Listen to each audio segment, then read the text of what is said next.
Welcome to the Focus on Why podcast. I'm Amy Rowlandson and I ask my guests one simple question. Why?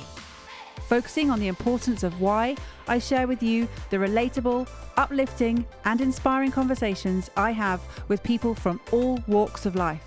This podcast will encourage you to focus on your why to enable and empower you to achieve the success you desire. Have a purpose, have a plan, focus on why. Today on the Focus on Why podcast, I am joined by Jeremy Nicholas. Welcome, Jeremy. Hi, Amy. How are you doing? Well, I'm looking forward to talking funny today because I've got a bit of a reputation for not being able to talk funny in some occasions. So let's see if I can get this Why out. do you think you've got that reputation? It's a family reputation and it's stuck because I always get my punchlines messed up. I'm very quick-witted with one-liners, that's fine, but if I try and retell a joke, I need some practice. I'll probably come to you another time. But yes, that's the story of my funniness or lack of. Yeah, but I bet you are funny because anyone can be funny. It's something that you can learn. People think, oh, you're either good at something or you're not, but actually you get good at stuff by practicing.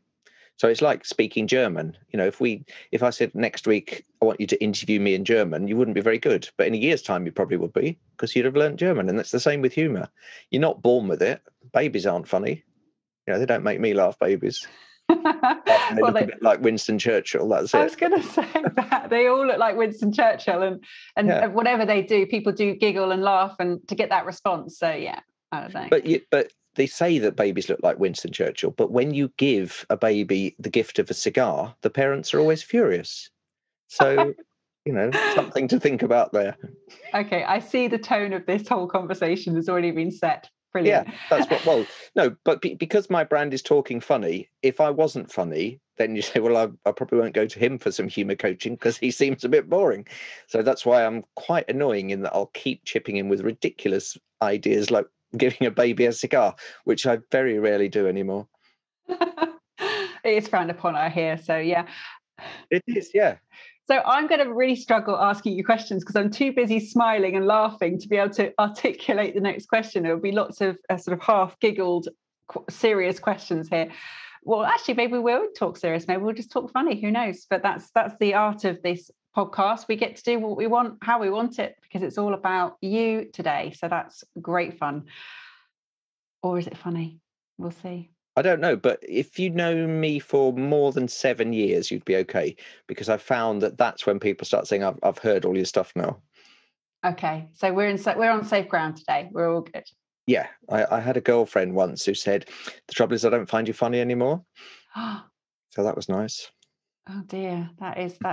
And you say it takes practice and it's a skill that you learn, but there must be an element that is natural. There's an ability to have that humorous element to what you're doing. Yeah, so it's like, you know, Mozart clearly was very good at playing the piano, and you know, from very early days he was brilliant, and so you can't take any child and make them into Mozart, but you can make everyone better than they already are. So it's like in football. Some footballers are just geniuses, like George Best or Ronaldo or somebody, and others can be really good players that can just be coached and become brilliant, like Frank Lampard, you know, just really worked hard and became one of the best players England's ever had. So I used to be the stadium announcer at West Ham, and where Frank Lampard began his career, and his dad played for West Ham as well, who was also called Frank Lampard.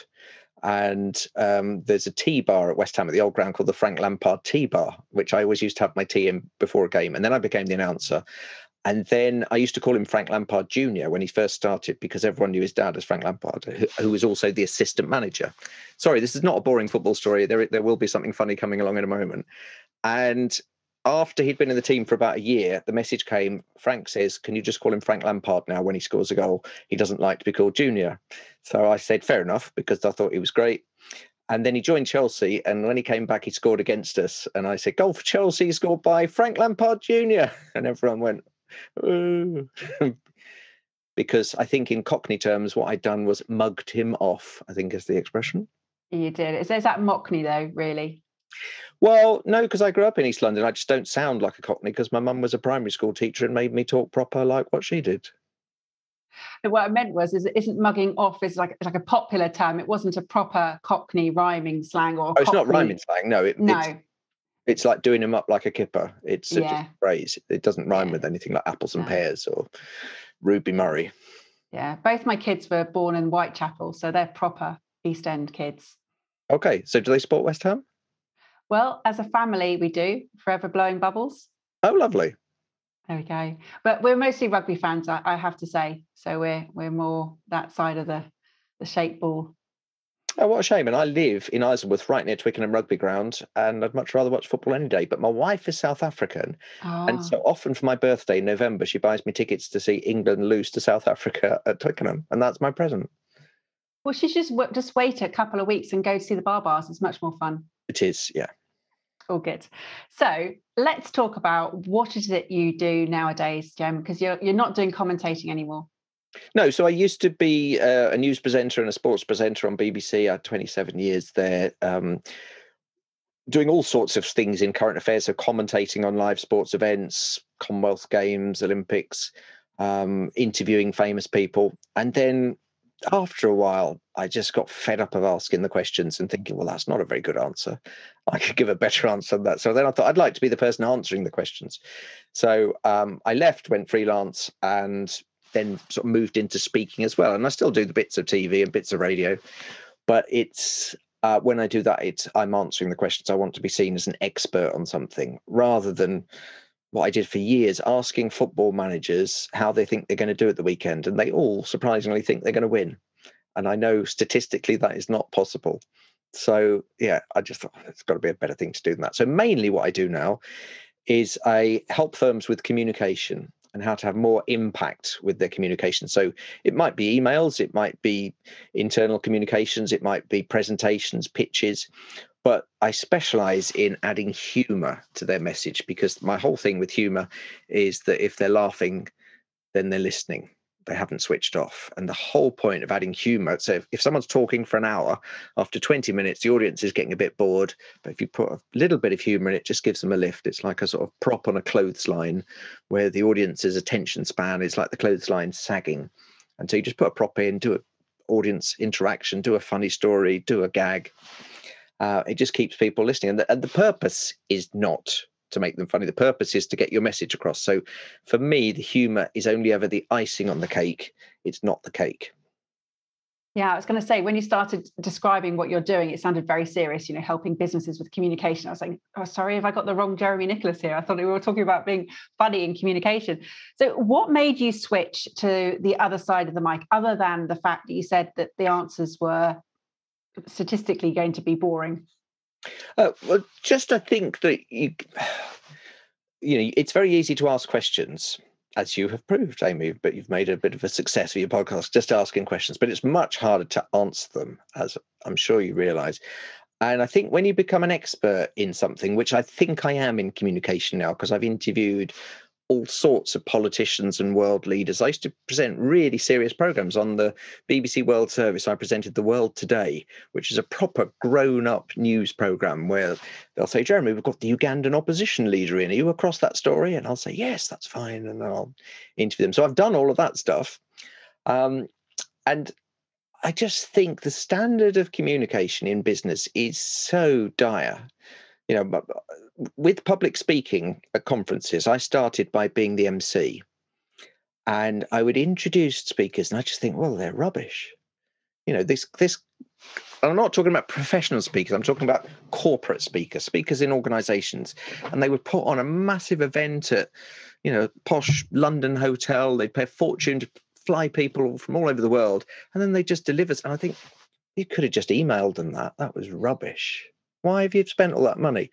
And so I started saying to speakers, do you want me to help you make that a bit more interesting? In the coffee breaks. And some of them were furious. And some of them became my first ever clients.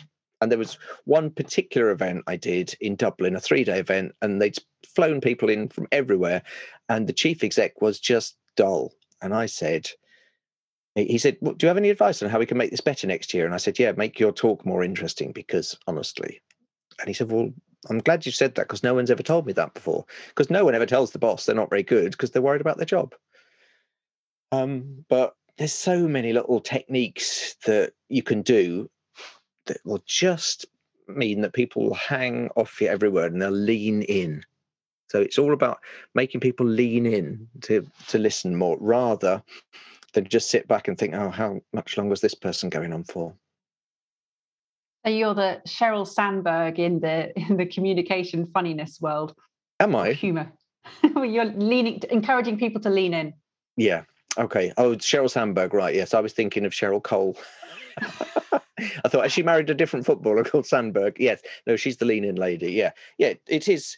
And so I think, and I don't want to have a go at blokes, but particularly white, middle-aged British blokes think that the best way to communicate is just to shout and talk down. And actually, sometimes if you're soft-spoken, so that people actually have to lean in a little bit, and you're not just talking about yourself and ranting, you're actually giving some information that the audience could benefit from, then they will listen. So with your 27 years of speaking to world leaders and politicians and footballers or sporting heroes, what is it that took you, and was it your purpose, or what was it that made you transition? Yeah, well, I actually did my first paid speaking event in 1994. So for 20 years, I ran the broadcasting alongside the speaking. But I think just I wanted control of my own destiny. The thing that made me leave the BBC and go freelance, that made me sort of pick my ball up and say, I'm not playing anymore and I'm taking my ball with me, was that I wanted to do a voiceover for Maynard's wine gums. And the BBC said I couldn't do it because they wouldn't let a staff person be the voice of wine gums on ITV. And so I said, well, I am going to do it. And so I left to do that. And I got quite a nice little series of voiceovers. And I became the voice of FIFA, the FIFA video game, which is the best selling video game in the world in the football area. And I'm the voice of 11 different games from FIFA 06 up to FIFA 16, which is considered quite prestigious when I'm particularly in South Africa in a restaurant. And my wife usually tells the waiter he's the voice of the FIFA game, and then I get a whole load of different waiters and customers coming over saying, can you say goal for Manchester United scored by, and they all support Manchester United or Liverpool. I've never met anyone abroad that supports West Ham, but it's just exciting. And if anyone, do you have children that play FIFA? My son does, yes. Right. He'll be very excited to know this. I didn't know this about you. So okay, I'm just scoring some points. His name's Eddie. Eddie Rowlinson. And what team does he support? You know, at the moment, I don't think he does. Well, let's say England. So, okay, yes. So this little bit's for him. Goal for England scored by Eddie Rowlinson. And he'll say, that's not the voice of the FIFA game, because he'll have played some game from FIFA 17 onwards, and I'm only 06 up to 16. Oh, well. Well, it sounded great anyway. Well, I'll just say that he was he forgot that bit when he was playing when he was younger. No, it's all good. All good. So putting the sort of ball metaphor aside and the Maynard wine gums aside, what have been the moments that you've really enjoyed? In my broadcasting career, I really enjoyed working at the Commonwealth Games in Manchester. I really enjoyed the Paralympics, when with 2 days' notice, I became the athletics commentator for the whole world for the Paralympics. So there's a thing called the global feed, and the global feed is provided by the Olympic movement, all Olympic Games and all Paralympics, as a commentary that anyone can use for free. So obviously, you know, all the TV companies all come over with their commentators to feature the big races and big swimming events that involve their athletes. But there's not room for everyone to be inside that stadium. So there'll be a generic commentary that's provided. And the person who was doing the athletics went sick. And so I got called in. I didn't know anything about Paralympic sport, really. And I literally just had to mug up on it in a couple of days and then do my best. So I was very... And was that for the 2012? That was 2012 in London, yeah. And all the while, I was so worried about saying the wrong thing. I remember talking about Oscar Pistorius running the last leg for South Africa in the relay. And I thought, can I say that? Last leg? He hasn't got any legs. Is that allowed? And that was fine. And there were a few other things that I never did get told off by anyone. But someone got told off. One of the other commentators got told off because someone won a gold medal, and they said it was tragic that he'd lost his leg in an accident. And the Paralympic organisers said, we don't regard it as tragic, otherwise he wouldn't have won the gold medal. And with the other commentators, we did have a drink afterwards, and we did say, I think probably he would think it was still quite tragic. And I don't know about you, but I would rather have my leg than the gold medal. But that wasn't the message. So it was definitely a question for the programme, The Last Leg, to ask them that exact question. I absolutely love that spin-off. That was so good. And I still watch it now. It's fantastic. Yeah, see, now that's the name of a programme. But in these pioneering days of 2012, I just thought, can I say that? Am I allowed to say that? So yeah, I was quite proud of doing that, commentating on FA Cup finals. I was quite proud to go on the pitch at Wembley before West Ham's playoff game against Blackpool and talk to Trevor Brooking on the pitch, so Trevor, and then get the crowd singing I'm Forever Blowing Bubbles behind the goal. That was quite a big moment. Introducing Tony Blair to the crowd at Twickenham when I was the stadium announcer there was quite exciting, and he got booed. And then I introduced Mylene Class from Hearsay, and she got cheered. Quite a contrast. I've always quite liked doing the panel game. So I was on Sandy Toksvig's team on Call My Bluff a couple of times. That was a lot of fun. And I did a show called Noel's Telly Years. They did a sort of celebrity version of that. And I beat Emlyn Hughes and Gemma Craven do you remember Gemma Craven, Slipper and the Rose, the Cinderella story? I remember Emlyn Hughes. Yeah, from Liverpool. Yeah. And Craven, any relation to John Craven? No. No, okay. Well, no, she didn't have a paper round. She was Cinderella in a thing called Slipper and the Rose. She was very good, but not as good at television trivia as me and Emlyn. Brilliant. So did you set yourself up to be a broadcaster? Was this your plan from day one? No, not at all. So as a kid, I liked music and I liked football and I liked commentating on Subbuteo football matches. And in the summer, just to get some fresh air, Subbuteo cricket matches. But still indoors, so that's clearly a hilarious line about fresh air. So I've never said that before. So if it makes me laugh, it's because I've never heard it before. And I remember, I was good at maths and I was good at English and history. But I really liked history and the stories. But the teachers said, we need engineers now. So I got steered to doing maths, physics, chemistry A-level, even though English and history were my best subjects. And then I went off to do engineering at university, which is a bit weird. I didn't really have any ambition to be an engineer.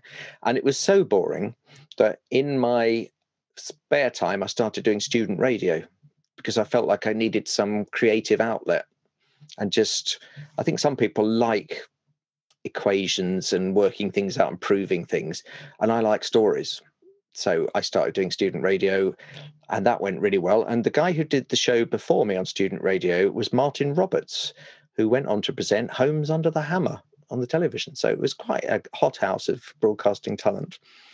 And then from that, in my final year, I had a sponsorship with British Steel, and I was working in the summer before my final year in their research centre in Corby in Northamptonshire, collapse testing North Sea oil pipelines. And I thought to myself, there has to be something more exciting than this. I can't spend the next 40 years collapse testing North Sea oil pipelines to try and work out a better metallurgical formula so that they can go deeper and deeper into the ocean without the pipes collapsing. And I thought, I can't face that, surely. So I started doing stuff on the local radio station. And then after, in my final year, I applied to do a postgrad in radio journalism and got in and then went and did that. And honestly, I enjoyed that 1 year more than the previous 4 because I was enthused by it. I not only knew the answers, I had some extra things. And at the end, I was the annoying one where the teachers wanting to go saying, does anyone have any questions? And everyone's packing up and I'm going, yes, a couple of things. And I thought, God, if I'd done English or history at university, that would have been lovely all the time. But anyway, I then found the journalism and loved it. So you had a choice that you could have chosen to do English and history, but you trusted, who was it? Teachers? Was it family? Teachers, yeah. They all said, it was 1980 and they said, we need engineers. People would say things to me like, well, you don't want to do history. That's just about learning about stuff that's already happened. and we need engineers. And so it was almost like I was going off to war or something to help the country out doing this engineering. And I came back after the first year and said, I don't like my course, I'd like to change to something. No, that'd be a waste, wouldn't it? You need to do this. So yeah, teachers. It's a shame. And you see this sort of steering towards different routes, whereas not actually listening to the natural calling that you have. So you spent that time, obviously, mechanical engineering wasn't your thing, journalism, broadcasting was your thing. What sort of took you forward? What sort of drove you into that space? Because was there a particular moment? No, not really. I remember that I consciously made this decision that I needed to do stuff that was more interesting and exciting. And so I decided, I tried my hand out at doing a bit of drama. And I remember, so I was at Bradford University, and at Bradford University, there's a place called the Theatre in the Mill. And you had to go down all of these steps. And it was just outside the library. And I walked down the steps to the theatre at the bottom, just turn up and say, I'd like to be in something. And I knew they'd say, what course you? And I'd say engineering. And they go, we don't really have many engineers. And I walked halfway down the steps and then turned around and went back up again. And I thought, no, you need to go down there. So I walked down again and I got about a third from the thing. And then, no, you've got to go a bit further. And on the third time, I knocked on the door. Yeah, I knocked on the door and they let me in. And nobody said, you can't come in, you're an engineer. And of course, there were loads of engineers already in there. It was just my limiting belief that you had to be on a social sciences course or be in modern languages or something to do the theatre. So, yeah, I did that, did a couple of plays, realised I quite liked it, but I could never remember the lines. And then I thought, well, I started doing the radio and you make that as you go along. So I thought, well, that's perfect. It's like doing theatre, but you write your own script as you go along. And it is a tricky one, remembering lines, because I can't remember lines very well. I much prefer being in a natural space and in the moment. It's easier. I like preparing, but I just don't have that retention, that ability to retain huge chunks of lines. So I don't think I remember being a child, really struggling with school plays with that. And I think what I found is that I'm quite good off the cuff, and it's I don't get any better with practice. That's the thing. Some people can just practice over and get really, really good. I'm quite good to start with. I don't get much better. So when I remember being in a sort of spoof of Star Trek, a comedy review about Star Trek. It was called Starstruck: The Search for Spock's Ears. And I inexplicably jumped from scene 3 to scene 5. I was Captain Kirk. And everyone just looked at me like, what have you done there? And I just got us back to scene 3 with a few ad libs, but it scared the life out of everyone. And I thought, oh, that's quite good. But I could see that I wasn't really a team player because everyone else was just sticking to what it was. So since then, I've done a lot of improv. And I love improv because you're making it up as you go along. And I don't know if it's because I'm lazy that I don't like to learn things, or if I just enjoyed the fun of making it up. Has humour always been a part of you? Was it something as a child you always gravitated towards? Yes. So I'd always read the Beano and the Dandy and Whizzer and Chips and things like that. And even at a very young age, Dad would let me stay up and watch Monty Python's Flying Circus as long as I was in my pajamas with my dressing gown on and a glass of milk and an orange. And I ran upstairs as soon as it finished. Otherwise, Mum would be after me. And yeah, so I just grew up watching the Two Ronnies and Porridge and all those sort of comedies, The Good Life, Reggie Perrin. And I remember Dad one Christmas bought the family a present as a whole, and it was a tape recorder, just a cassette deck, record and play with the microphone and some C90 cassettes that would record 45 minutes each side. And I recorded the Two Ronnies, and I just learned all the routines and then went to school and performed the routines. And that was great. And I still knew them years later. So much so that when I met my wife, who's South African, I realised that they didn't have British television in South Africa because there was a cultural boycott because of apartheid. So the BBC and ITV wouldn't sell their programs to South Africa, so they only had American telly. So I could use jokes from Ronnie Barker and Ronnie Corbett to woo my wife before she realised they weren't mine. Oh, I love that. And in terms of using it in business and the mission behind how helping business people become more attractive to their audience, how do you help people to not sort of overstep that mark? Because there is always a line in humour. Yeah, so I think one of the things, you want to show them how to do it, but the big thing is telling them what not to do. Because you must have been at events where somebody has decided to print out some jokes off the internet, and they're sort of Tommy Cooper style jokes, and drop them in. Well, that's never going to work. Or they'll say things that are just not appropriate.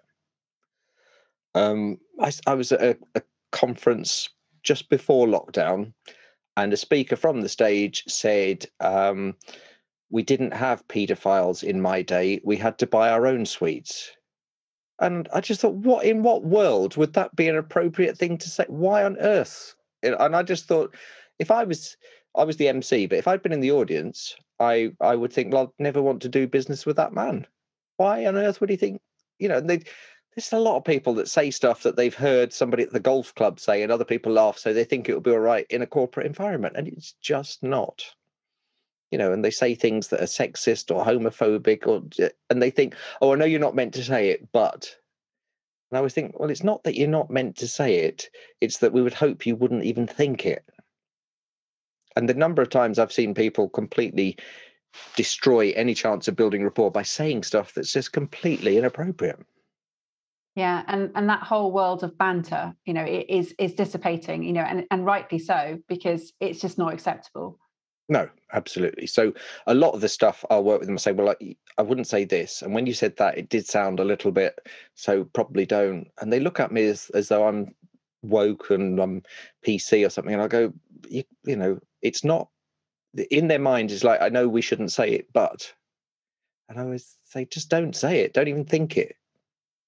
And sometimes I do think that I'm sort of making them better than they are. And actually, if they are thinking these things, I shouldn't be helping them. It's like if I'm working with politicians, giving politicians media training, if they're going to give some interviews, I'll always think they seem, if they're dreadful people, should I help them to appear to be nicer? Or should I just let them be dreadful so that people don't vote for them? But I've worked with all three major political parties, helping their people come across better. But one party I do it for slightly less, but I won't tell you which one that is. And it is really important, the humour, because at the end of the day, it's a physiological benefit that we have when we are laughing. It's not just to attract people, to wake them up or prop them up in the middle of that washing line where they're sagging a bit in their talk. It's more than that. Yeah, I think so. It's hard to be angry with something if you're laughing at it. So it's something that, say, in the Second World War was used a lot.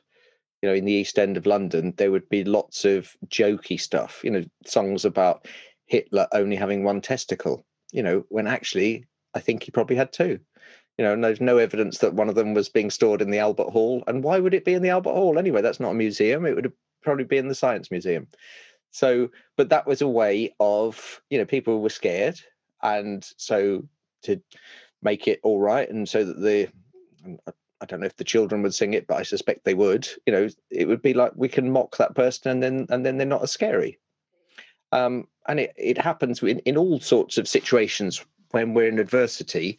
Humor is a great leveler. It brings people together. If you're laughing with people, then you're more likely to like them. So it's a great way of bonding. And people always say, "Oh, I don't think you should use humor, in serious situations." That's exactly when you should use it, because not only does it bond you together as a group, but also it gets rid of all the nervous tension and the worry. It's a great relaxer. There's nothing better than a laugh to get rid of your tension. So that's why people on a Friday night will go to the Comedy Store in Leicester Square in London, they'll have a drink, they'll laugh with their mates, and nothing seems so bad.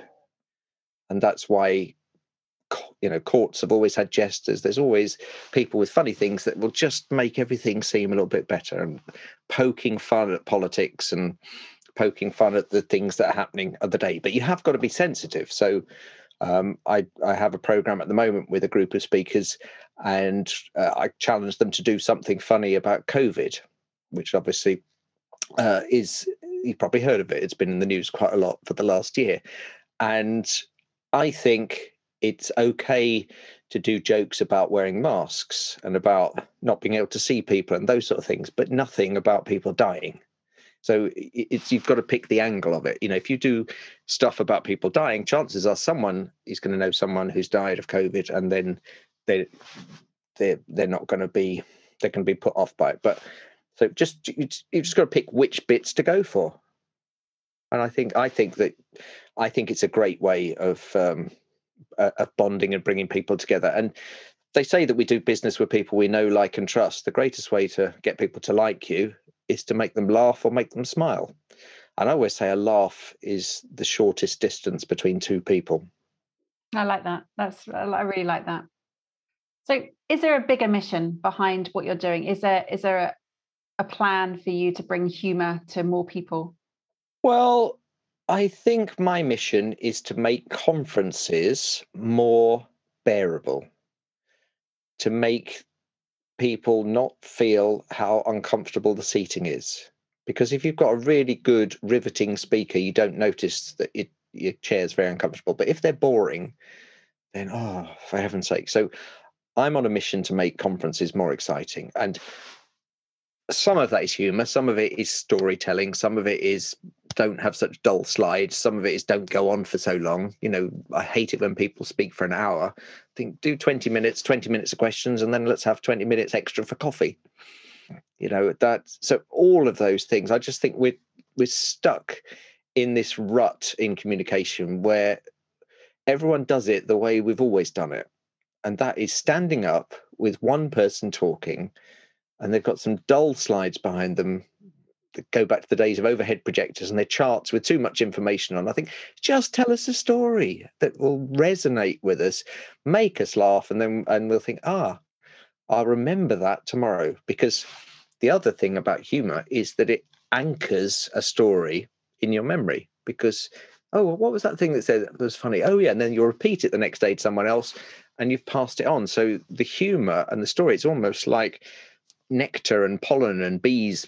You're attracting them into your flower because they're after the pollen, but then inadvertently they're spreading it. So you're attracting people into your story because it's funny, and it makes them want to spread it and tell someone else because it was funny, and they think, I'll get the kudos of the laugh myself.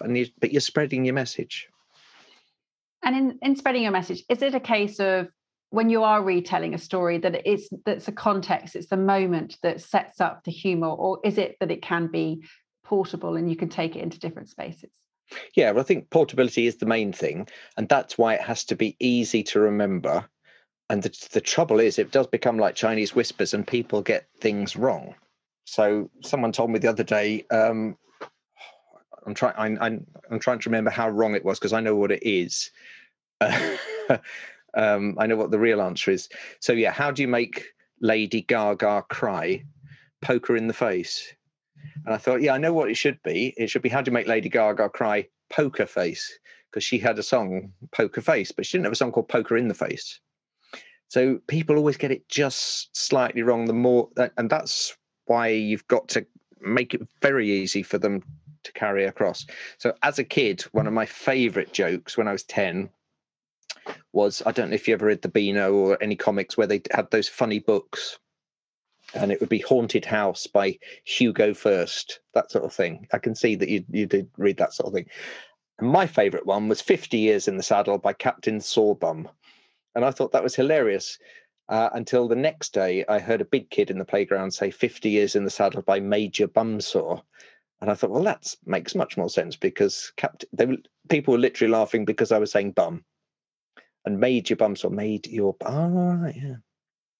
And it's amazing how people get things just slightly wrong. And if you're worried, so you said you have a reputation in your family for not getting the laughs, I always think it's a bit like volleyball. If you think when you're playing volleyball, you set it up so someone pushes it up high and then someone else comes in and spikes it, punches it over. And so that's, in comedy terms, that's set up and punchline. And there's only two things that can go wrong. You get your setup wrong or you get your punchline wrong. And so if you're not getting a laugh, it's because there's some bit of information you've missed out of your setup, or your punchline's not quite in the right order, or it's not punchy enough, or you haven't put the funny bit right at the end. A number of times I see speakers that will put the funny bit in the middle and then say a few other words afterwards. And because of that, people stop laughing because they think there's more to come. And it's, someone will say something funny and they'll go, yes, so that happened. And everyone's thinking, is this going to be something else? No, that's just nothing.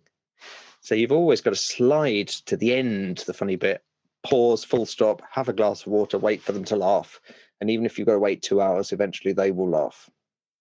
Yeah, absolutely right. And when I think about it, it's often they sort of turn to me and say, oh, that was really funny, because it's a quick wit one-liner that I've responded in, as opposed to the whole volleyball play.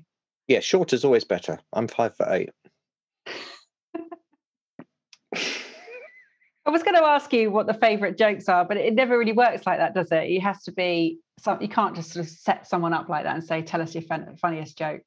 No, and also I don't really do jokes. I do funny lines and I do stories. And when I do my Talking Funny for Speakers program, my first week one is don't tell jokes, tell stories, because jokes put your audience under pressure, because they might not get it. They might have heard it before. They might not think it's funny.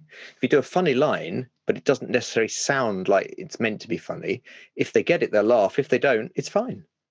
So you just take that pressure off, take away the expectation. But the number of times I'll see people at events saying, I heard a very funny story the other day. And I'll think, why would you say that? Because instantly the audience folds their arms and goes, well, we'll be the judge of that.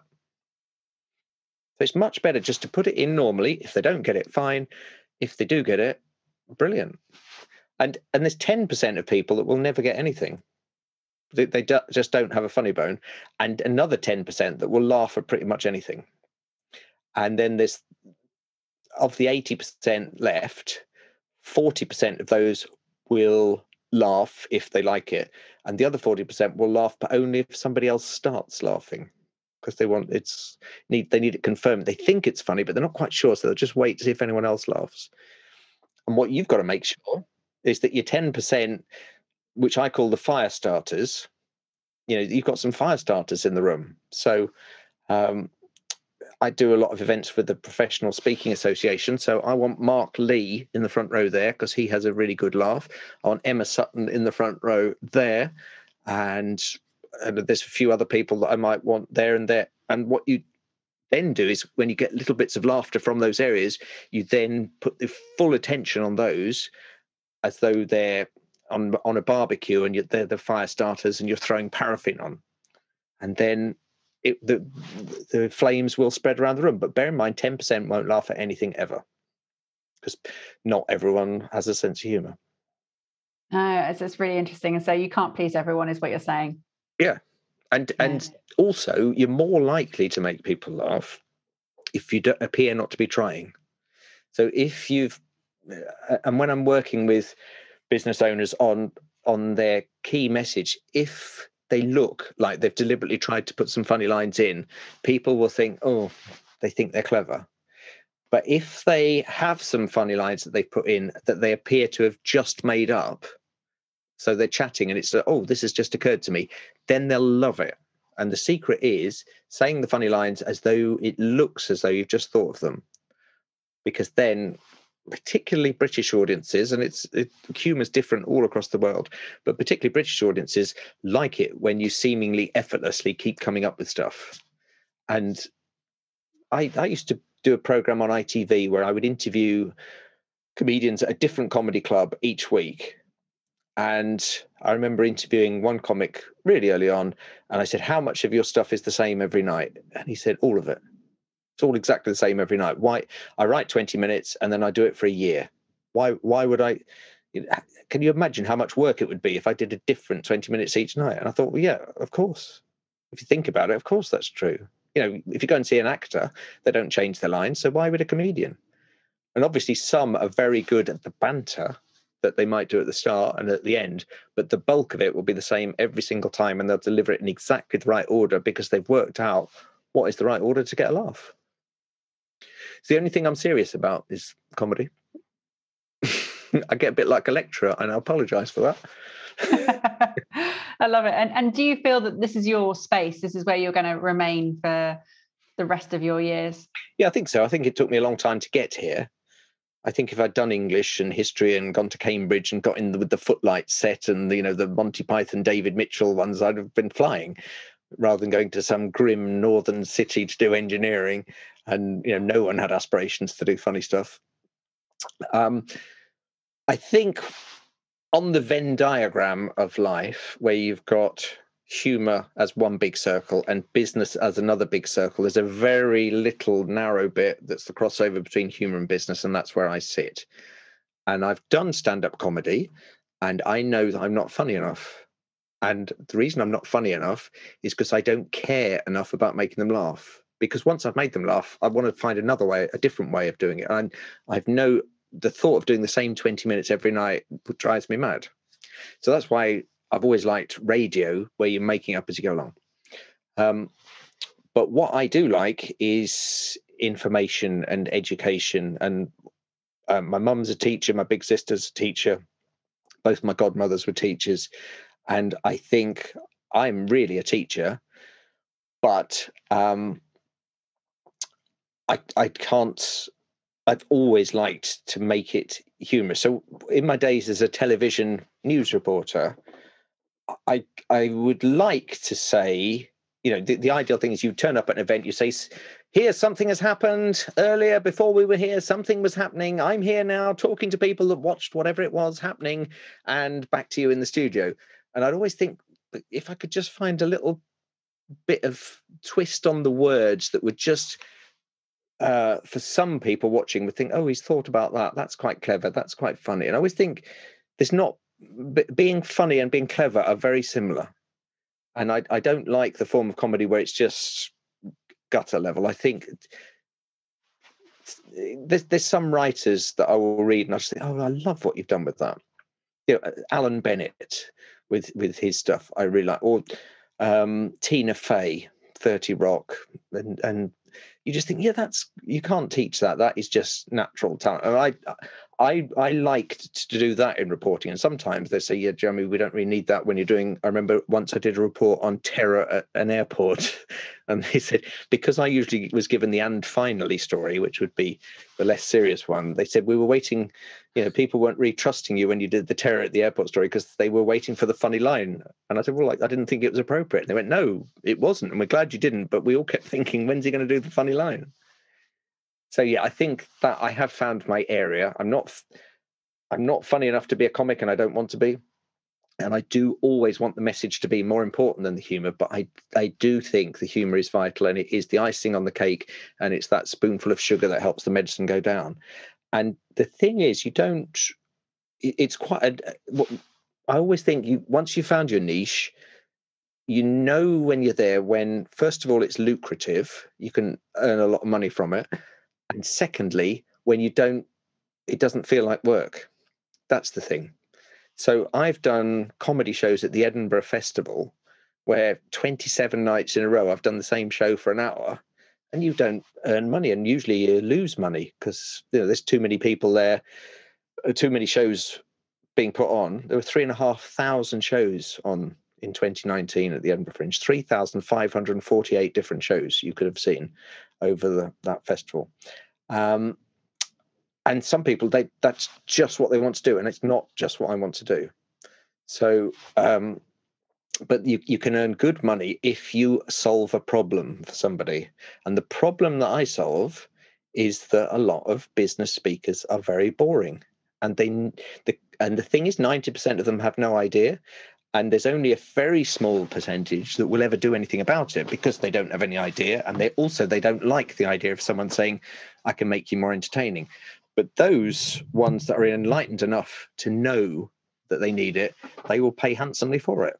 And so now I am in that area where I think, well, I can earn good money and I don't really have to think about it. So far today, I've had 2 sessions with people where they've presented their talks to me, and I've said, what you could do is put this here, swap that round, and I don't even need to think about that. It's just obvious to me, and I think that's when you know you're doing your right thing.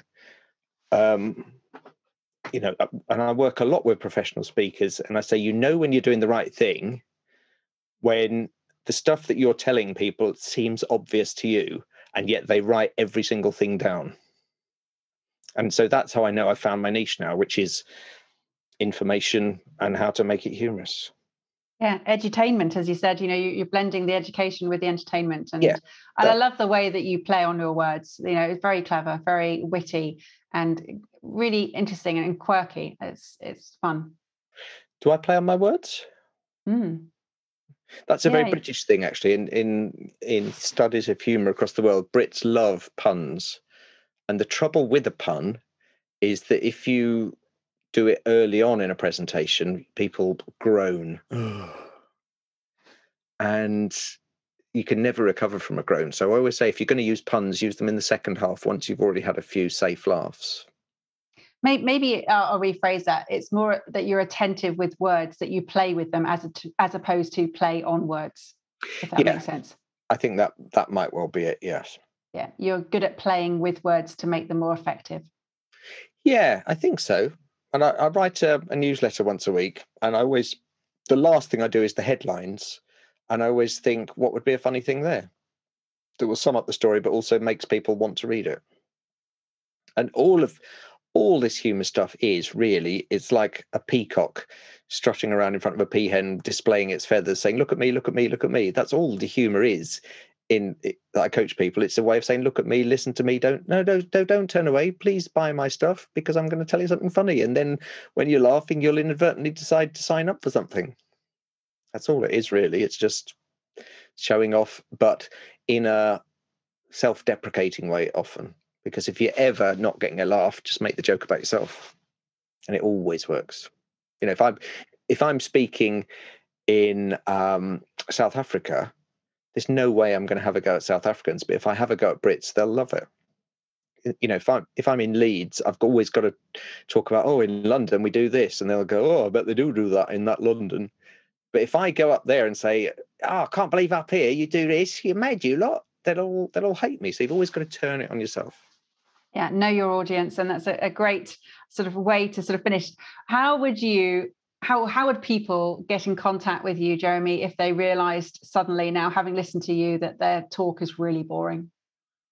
Yeah, so I wanted to write a book called The Boring Speaker's Handbook, and my mastermind group talked me out of it.